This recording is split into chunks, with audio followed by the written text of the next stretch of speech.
Fala também sobre um dos credores da dívida do Corinthians. Presidente de um clube argentino quer o rebaixamento do Timão e descarta qualquer chance de acordo de parcelamento da dívida. Já Ángel Romero pode estar vivendo seus últimos dias, semanas, com a camisa do Corinthians. As últimas do mercado, bastidores, finanças e muito mais. Fala aí pessoal, sou Jorge Nicola, bem-vindos a mais um vídeo do canal, sempre bom ter vocês por aqui, sem perder tempo, pedir para deixar like, se inscrever no canal e ativar as notificações. Hora de falar sobre o Corinthians. Se depender da chance de um acordo com o Tadieres para que o Corinthians escape de uma eventual perda de pontos no Campeonato Brasileiro, já dá para dizer que esqueça essa história. Bora começar do começo. Corinthians sofreu um transfer ban por conta de uma dívida com o Santos Laguna referente à compra do Félix Torres, certo? 33 milhões de reais. Essa punição segue em vigência porque o Corinthians não conseguiu fazer a quitação com o time mexicano. E a qualquer momento vão estourar outras duas punições, referentes a uma dívida de 40 milhões de reais com o Matias Rojas, ex-jogador do Corinthians, e referente a mais ou menos 27 milhões de reais de uma dívida com o Tadieres pela compra de Rodrigo Garro.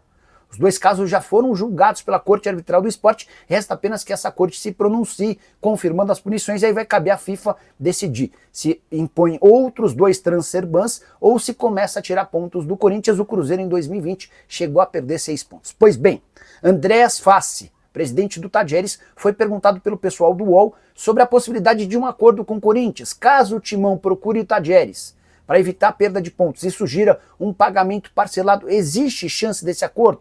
Dá uma olhada na declaração do presidente do clube argentino, abre aspas, o Corinthians só pagou a primeira parcela. É uma vergonha terem o melhor camisa 10 do Brasil jogando 2 anos sem pagar.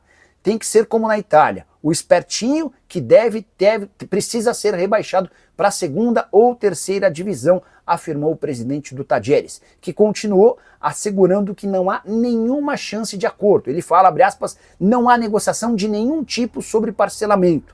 O prejuízo econômico e esportivo foi irreparável para o Tadieres. A alegação é de que você vende o seu principal jogador, imaginando que vai faturar uma grana enorme, essa grana não vem, você fica sem o jogador e sem o dinheiro, e o Tadieres tem sofrido com isso. Segundo o presidente do Tadieres, a dívida hoje é de 27 milhões de reais, o Corinthians vinha alegando que a dívida girava na casa dos 23 milhões de reais, essa diferença está relacionada aos juros que certamente serão cobrados na decisão final da FIFA. Para falar agora sobre Ángel Romero, querido por milhões de torcedores corintianos, o paraguaio pode estar vivendo as últimas semanas com a camisa do Timão. Seu contrato acaba em dezembro desse ano.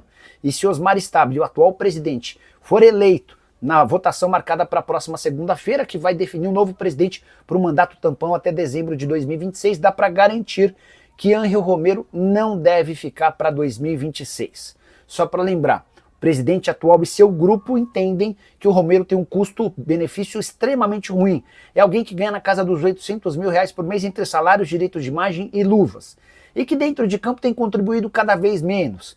Aquele Romero de raça que marcava gols importantes de outra época se transformou num Romero mais pesado, mais lento e que tem contribuído cada vez menos. Temporada atual de 44 jogos, só 5 gols e 3 assistências.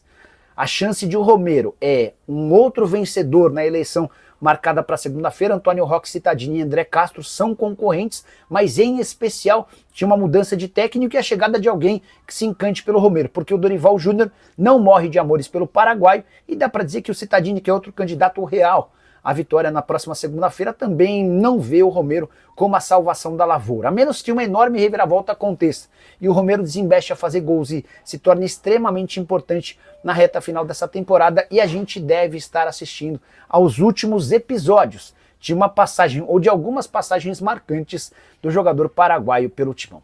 Queria deixar uma pergunta para você: que nota você dá para Ángel Romero vestindo a camisa do Corinthians? Você gosta dele? Não gosta? Já comenta por aqui, beleza? Cara, tudo muito voltado para a eleição da próxima segunda-feira. O André Castro apresentou hoje a sua plataforma, falou sobre o banco digital, que promete aportar $1 bilhão ou 5 bilhões e 500 milhões de reais, mas ainda assim ele corre por fora na eleição da próxima segunda-feira. E Osmar Stabile, que é o candidato da situação, e Roque Cittadini, que é o candidato da oposição, hoje são os principais favoritos, tá bom? Mais atrasado que o Corinthians para pagar as contas, por favor. Por falar nisso, acho que o Timão caiu por não pagar as contas via FIFA. Bora trazer uma atualização sobre o tema. O Corinthians ainda não conseguiu chegar a um acordo com o Santos Laguna em relação àqueles 33 milhões de reais que deve ao pelo Félix Torres.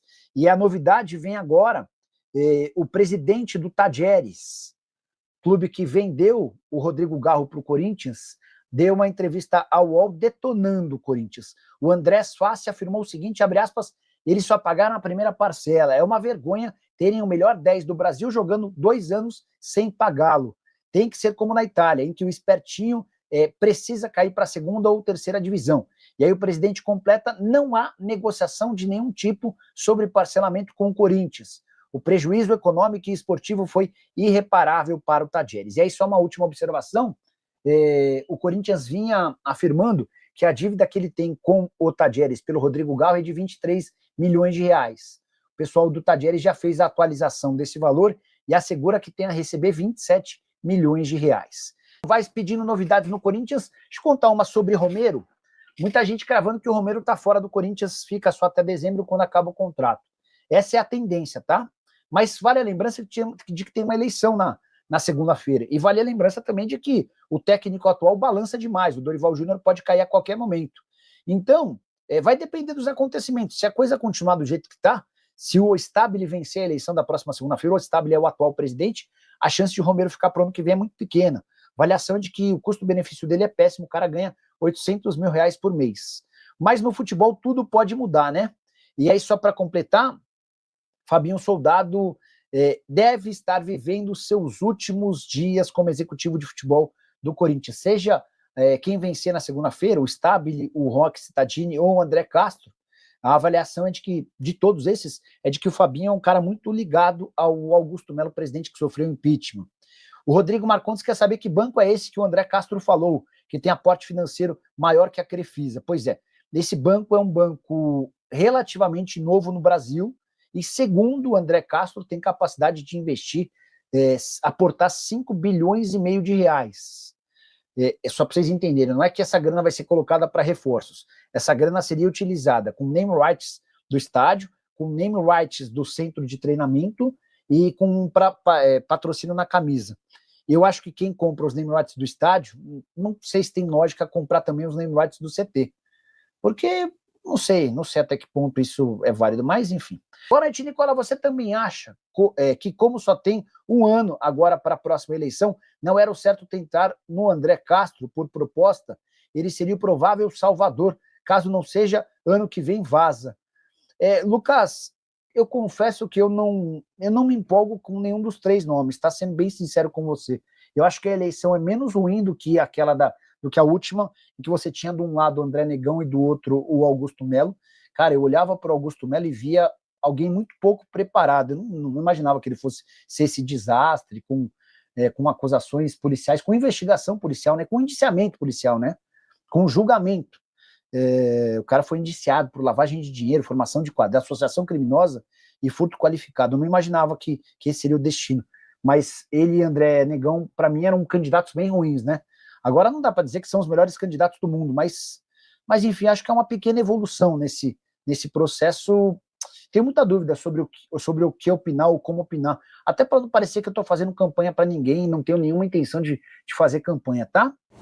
Fala, rapaziada, então é isso, ficamos com aquele giro de notícias do Corinthians. Você ficou no vídeo até agora, então enxerga mais e pode ser alguma, esqueça de deixar aquele like maroto, inscreva-se no canal, ativa também o sino das notificações para ficar por dentro de todas as atualizações do Coringão, o maior clube do Brasil, combinado?